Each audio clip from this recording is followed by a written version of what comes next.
Welcome back to our channel, and if you're an aspiring international student, you've come to the right place because in this video, we are going to talk about the common mistakes of international students make while they study here in Canada. As we always promote in our videos, Canada is a great place to study for international students. But as an international student, it is important to follow the rules and regulations of your study permit to ensure that you have a successful stay in Canada. Violating those rules can have serious consequences such as deportation and even being barred entry from Canada. And that's why we're here to help you and give you some tips on how to avoid those mistakes. So if you're excited to know more about that, make sure that you subscribe to our channel and also like this video, and let's get right to it. As an international student coming to Canada, you are probably aware that you are allowed to work part-time while you're studying on and off campus. However, while it's very tempting to start working before your program starts, it's important to know that this is not allowed.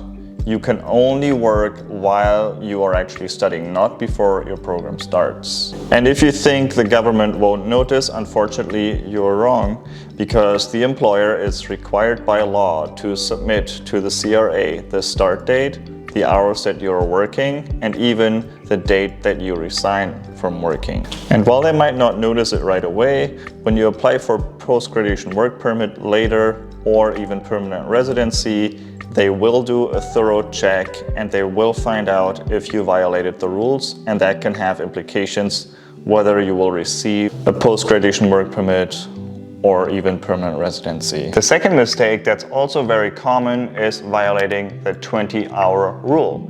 So many of you probably know that as an international student, you can work up to 20 hours per week, so part-time, off campus, and on summer break, you can even work full-time. Now, some of you might say, but hey, what about the new rule that you can work more than 20 hours per week?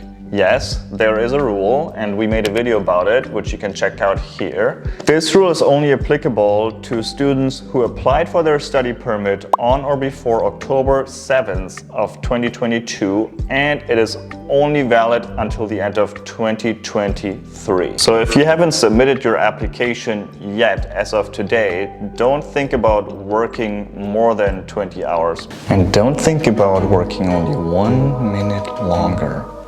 They will look for you, they will find you, and they will deport you.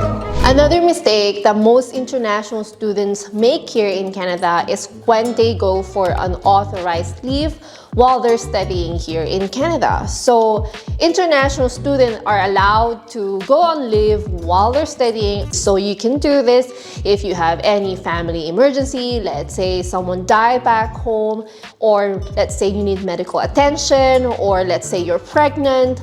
There are like some circumstances that you have to go on leave. So you can only do this if the school that you are attending is giving you the authorization to go on leave. And if you're doing this, make sure that you obtain the authorization from the school, and then you submit this when you apply for your post-grad work permit. So if you're thinking to go on leave without informing the school, don't do it. And make sure that you have the authorization to do so. And another mistake that many students make here in Canada is when they credited too many courses from their previous education, or they're not taking enough courses, and therefore they become a part-time student. So, enable for you to become a full-time student, you need at least 3 courses per semester.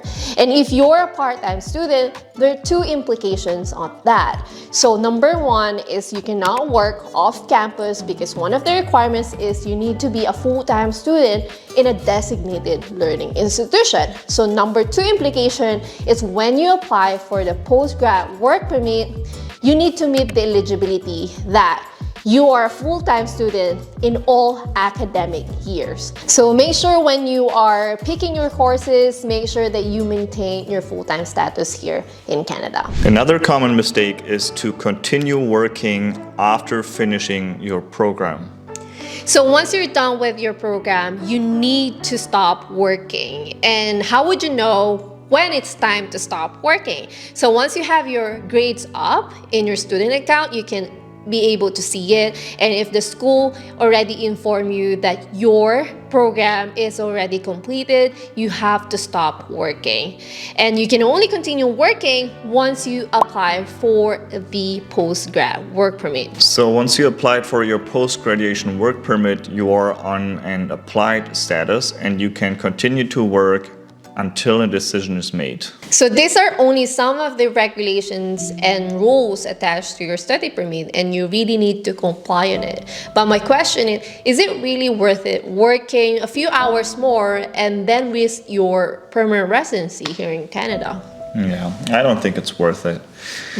And if you don't know about the rule, it doesn't make it okay not to follow it. How does the saying go? Ignorance of the law is no excuse.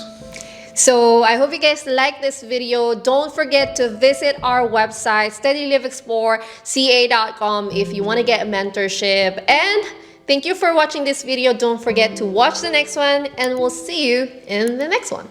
Bye, guys.